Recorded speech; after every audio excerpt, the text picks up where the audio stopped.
Bonjour à toutes et tous, nous sommes le lundi 12 août, le championnat de Ligue 1 reprend dans 5 jours, ce sera ce samedi à 21h pour l'AS Saint-Etienne qui va se déplacer du côté de Monaco. Je pense que c'est l'occasion de faire une vidéo sur l'effectif actuel des Stéphanois, quels sont les joueurs qui sont présents pour l'instant, où en est le mercato, parce qu'Olivier Dalloglio l'a abordé et le Progrès en a parlé dans un article qui est paru hier. Parce que pour l'instant, il manque quand même pas mal de joueurs, je trouve. On va avoir l'occasion d'en reparler avec l'effectif. Vous verrez, j'ai mis les cadres, j'ai mis les jeunes, un peu tous les joueurs qu'il y a actuellement. Et cette équipe qui va donc se déplacer à Monaco, on voit quand même que elle n'est pas du tout complète. Allez, je ne vais pas vous embêter plus longtemps avec cette introduction. Juste avant de commencer, n'oubliez pas de vous abonner, de liker la vidéo et puis on se retrouve juste après le générique.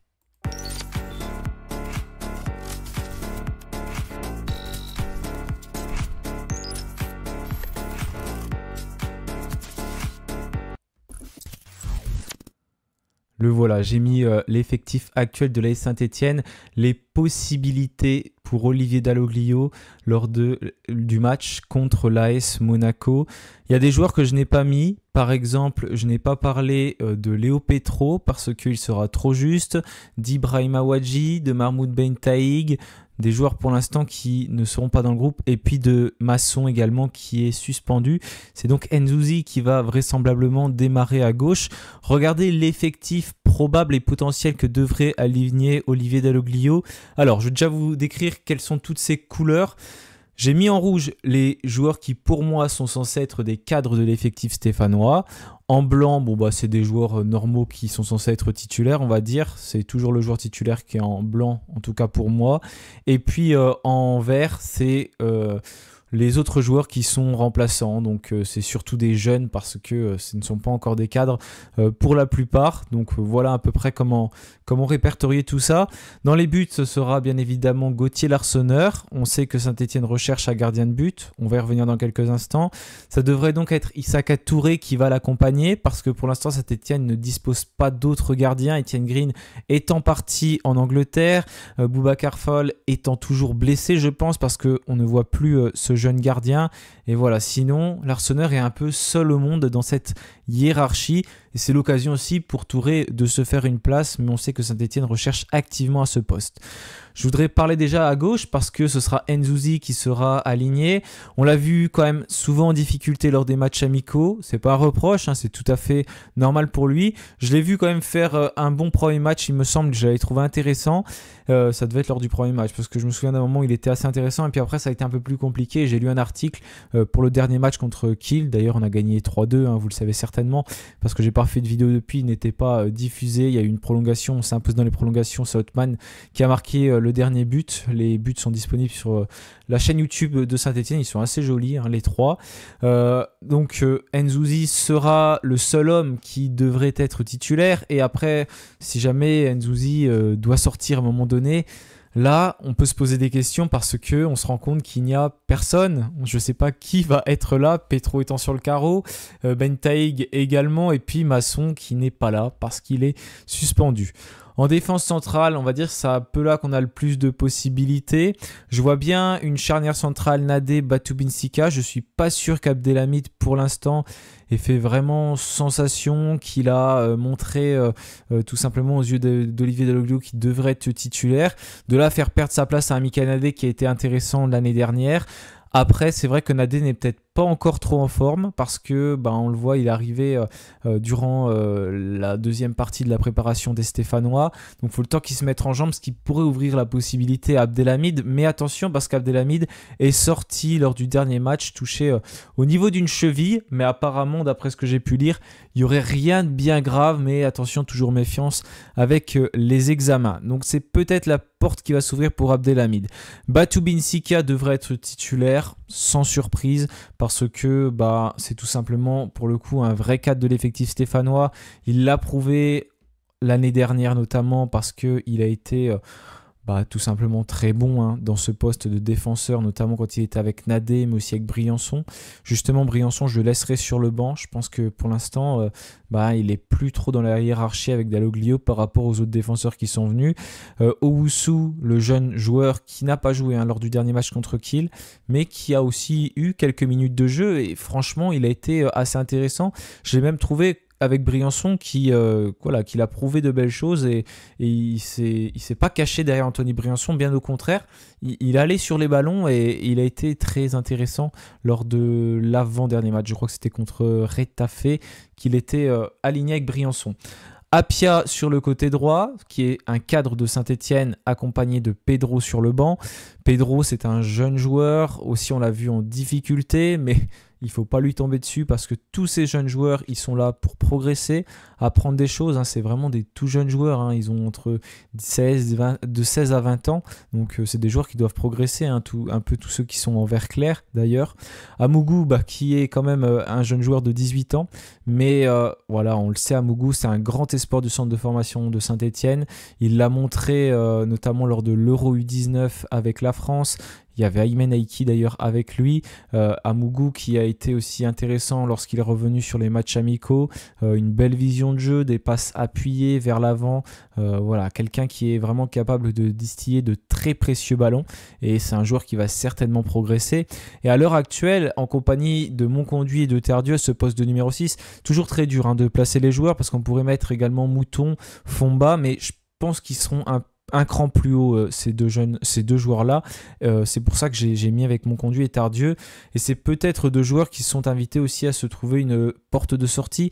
Ils sont censés être des cadres de l'AS Saint-Etienne. On l'a vu par moment en Ligue 2, ça pouvait être compliqué, même s'il y a une bonne deuxième partie de saison qui a été réalisée, c'est vrai. Mais c'est des joueurs qui peuvent être assez vite mis en difficulté. Rappelez-vous de la première partie de saison surtout parce que c'est Tardieu qui avait commencé et finalement Monconduit qui est revenu lorsque Dalloglio est arrivé et là il a quand même été plutôt bon, il faut le dire, Monconduit, mais je pense que la marche va être difficile à franchir pour ce joueur. Mouton, Fomba et Bouchoirie. Donc encore une fois, c'est les possibilités contre Monaco parce que Moefek, je ne l'ai pas évoqué tout à l'heure, mais il ne devrait pas être dans le groupe non plus. On nous parlait au moins des 3 premiers matchs ou 4, je ne sais plus exactement, ratés par Moefek qui a été touché lors de la préparation. Donc c'est Mouton potentiellement qui pourra avoir cette place de titulaire au milieu de terrain et donc passer devant la hiérarchie, dans la hiérarchie par rapport à Lamine Fomba ou Benjamin Bouchoirie. C'est pareil, je ne sais pas si Bouchoirie sera là, je l'ai mis, mais c'est possible qu'il ne soit pas dans le groupe parce qu'il a disputé les Jeux Olympiques avec le Maroc, même s'il n'a pas beaucoup joué. Je pense qu'il a quelques jours de récupération, donc je l'ai mis, mais je pense qu'il y a plus de chances qu'il ne soit pas dans le groupe d'Olivier Dalloglio et qu'il bénéficie de quelques jours. À voir pour Bouchoirie. En fait, j'ai pas évoqué vraiment de recrues pour l'instant. Il n'y a que Abdelhamid en défense. On va commencer à arriver vers ces recrues. Ben Old, qui est peut-être l'homme de cette préparation au niveau des recrues.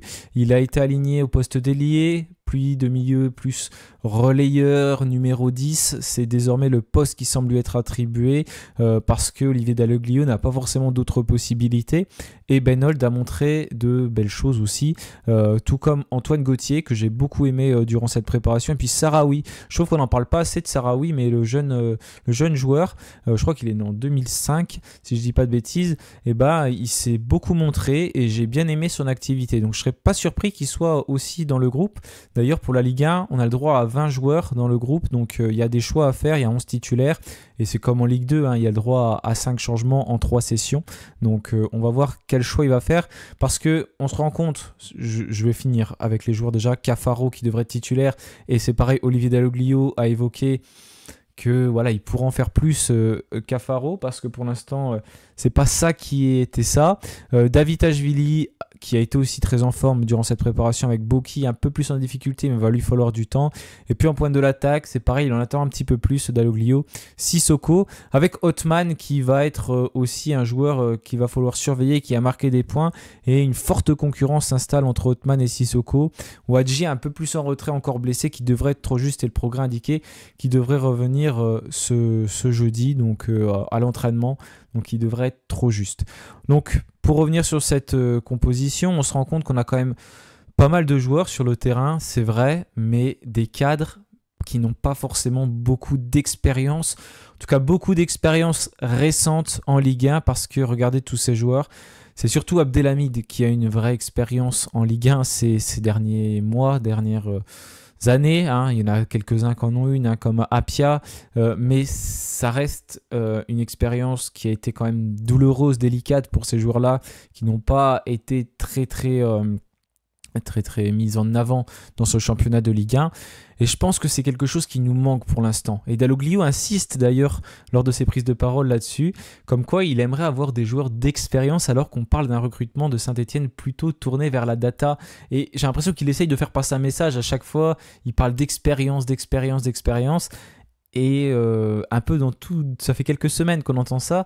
Peut-être qu'il veut dire quelque chose, parce qu'il se rend compte que pour l'instant, cette expérience, elle n'est pas là. Vous voyez, je vous ai mis des joueurs en rouge, on va y revenir dans quelques instants, mais est-ce qu'ils ont vraiment le niveau Ligue 1 ? On peut se poser cette question. Donc voilà pour le 11 qui pourrait débuter contre Monaco, ou en tout cas, il y aura tous ces joueurs-là disposés de manière différente. Les postes ciblés, donc c'est selon le progrès, c'est Dalloglio qui leur avait dit, on cherche un latéral gauche, un deuxième gardien, un attaquant, un milieu défensif, et on ne pourra peut-être pas tout faire. Je vois beaucoup de possibilités circuler sur Twitter notamment, c'est le réseau où on voit un peu tout le monde qui donne son avis, qui n'est pas forcément le bon, hein, bien évidemment, parce que les débats peuvent parfois être difficiles à suivre et pas forcément très pertinent. Voilà, c'est un peu mon avis des fois sur Twitter, parce que les gens ont tendance à s'emballer assez vite. C'est pour ça que j'ai un peu du mal avec cette plateforme. Je préfère que tout le monde puisse débattre dans le calme comme on le fait là, parce que je donne mon avis, vous donnez le vôtre, on débat en commentaire et c'est super intéressant. Personne n'a forcément raison et on peut tous se compléter, hein. On est tous des supporters de la même manière, donc si on était vraiment fort, on ne serait pas là aujourd'hui, on serait en train de faire autre chose. Donc gardien de but où on recherche, latéral gauche, milieu défensif et avant-centre. C'était l'occasion pour moi de vous montrer les 4 maillots de Saint-Etienne, avec le maillot gardien, le maillot third, le maillot extérieur et le maillot domicile.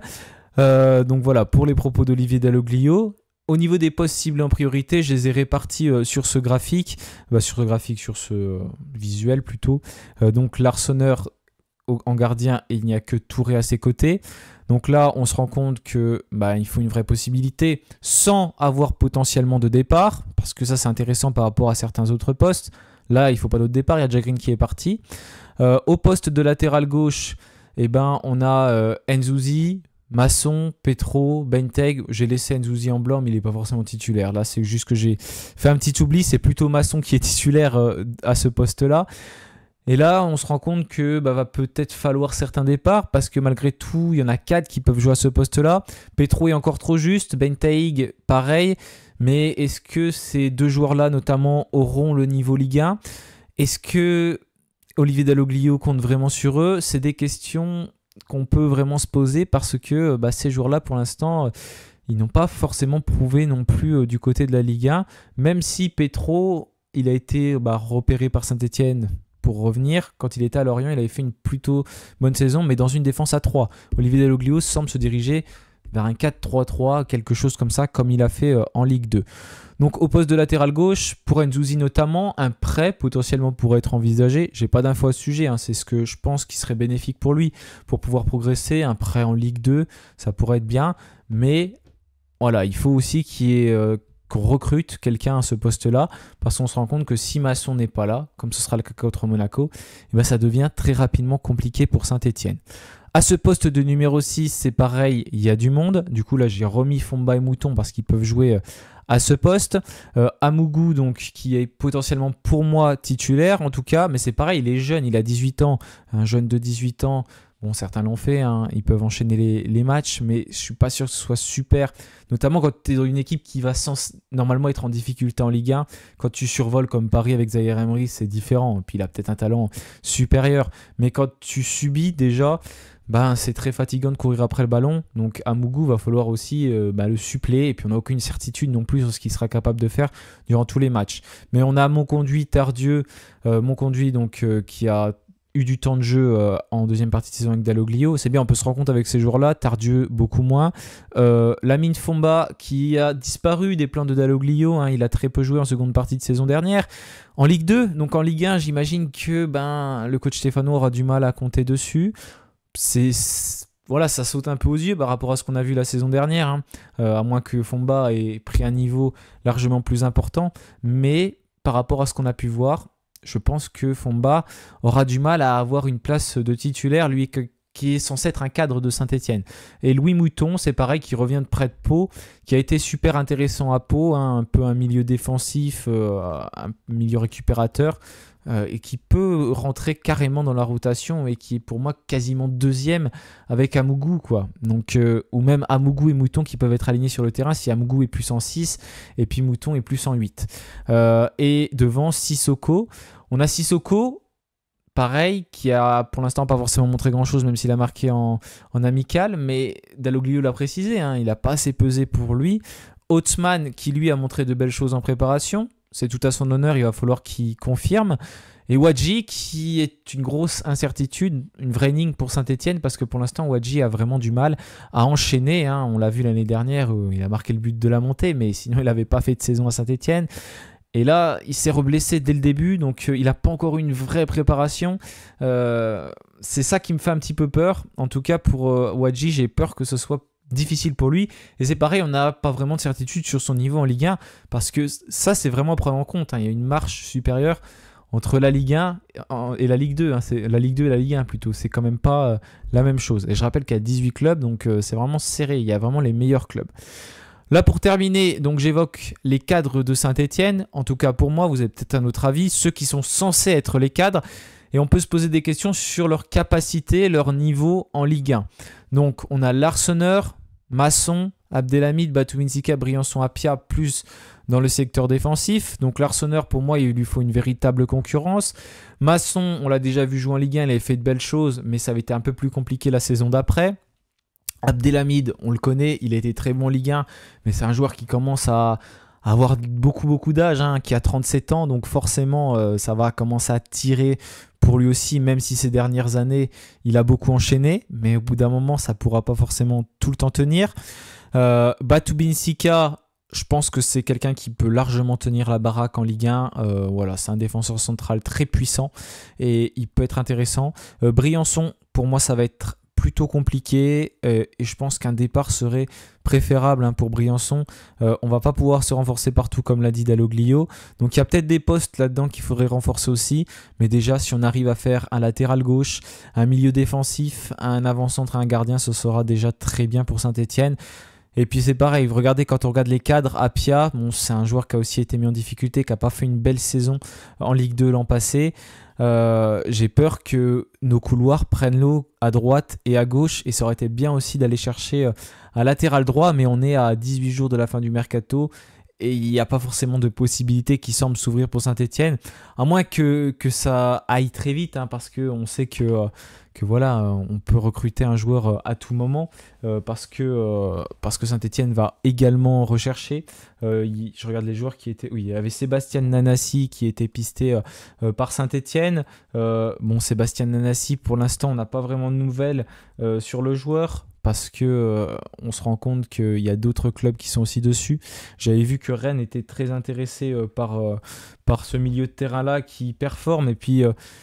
Voilà, son club du Malmo FF, je pense qu'il va vouloir conserver aussi son joueur, parce qu'il est, comment dire, il est aussi nécessaire pour eux. Donc s'il part du club, il va pas partir pour une petite somme. Ils vont vouloir s'en sortir avec une bonne somme. Donc à mon avis, le Sébastien Nanassi, ça ne va pas se faire pour un petit prix.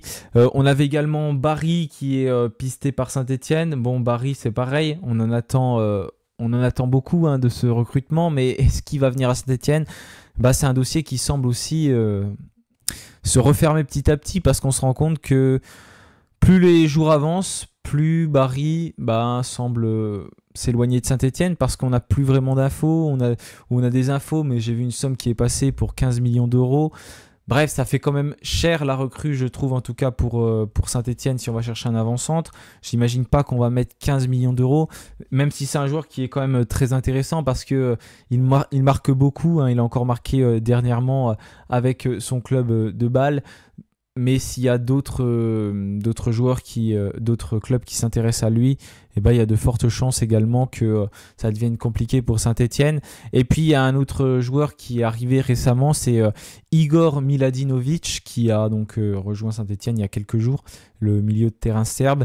Et dans l'article du Progrès, on apprend qu'il pourrait être prêté directement pour aller acquérir un peu d'expérience.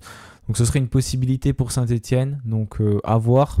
C'est pour ça que je ne l'ai pas mis non plus, parce qu'il ne semble pas rentrer dans la rotation d'Olivier Dalloglio et je ne l'ai pas mis dans les possibilités contre Monaco.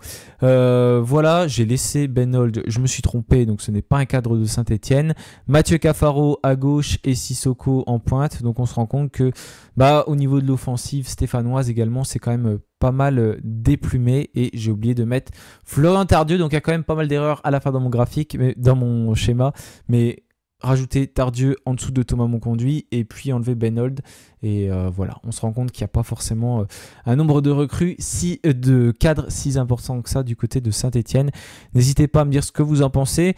Il y en a quand même, mais ces cadres, on ne sait pas ce que ça peut donner en Ligue 1, encore une fois, parce qu'en Ligue 2, on les a déjà vus quand même en difficulté et je trouve que ça aurait été intéressant d'appuyer nos jeunes recrues avec des cadres. J'espère qu'en tout cas, on va bien aborder et bien entamer cette saison. Le match contre Monaco risque d'être compliqué.